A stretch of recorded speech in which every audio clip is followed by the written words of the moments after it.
দুর্নীতির অভিযোগ থাকায় হাইকোর্টের বিচারপতি রেজাউল হাসান পদত্যাগ করেছেন। মঙ্গলবার প্রধান বিচারপতি জুবায়ের রহমান চৌধুরীর কাছে পদত্যাগপত্র পাঠালে তিনি সেটি রাষ্ট্রপতি মোহাম্মদ শাহাবুদ্দিনের কাছে পাঠান।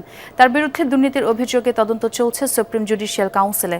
2023 সালের 2 ডিসেম্বর বনানী ইউলুপে ট্রাফিক সার্জেন্ট মহুয়ার বাবা মনোরঞ্জন হাজুমকে গাড়ি চাপা দিয়েছিলেন বিচারপতি রেজাউল হাসানের ছেলে।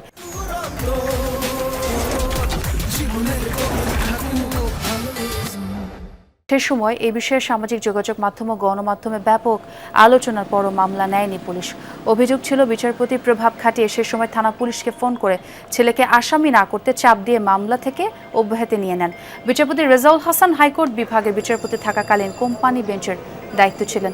সে সময় তার বিরুদ্ধে একাধিক ভুক্তভোগী ব্যবসায়ীর কাছ থেকে অর্থ নিয়ে রায় পাল্টা দেওয়ার অভিযোগ ছিল। 5 আগস্ট পরবর্তী সময়ে সুপ্রিম কোর্টের যে সমস্ত বিচারপতির বিরুদ্ধে সুপ্রিম জুডিশিয়াল কাউন্সিলে তদন্ত শুরু হয় তার মধ্যে এমআর হাসান অন্যতম। সুপ্রিম জুডিশিয়াল কাউন্সিল প্রাথমিকভাবে তার দুর্নীতির প্রমাণ পাওয়ায় তাকে পদত্যাগের সিদ্ধান্ত নিতে বলা হয়।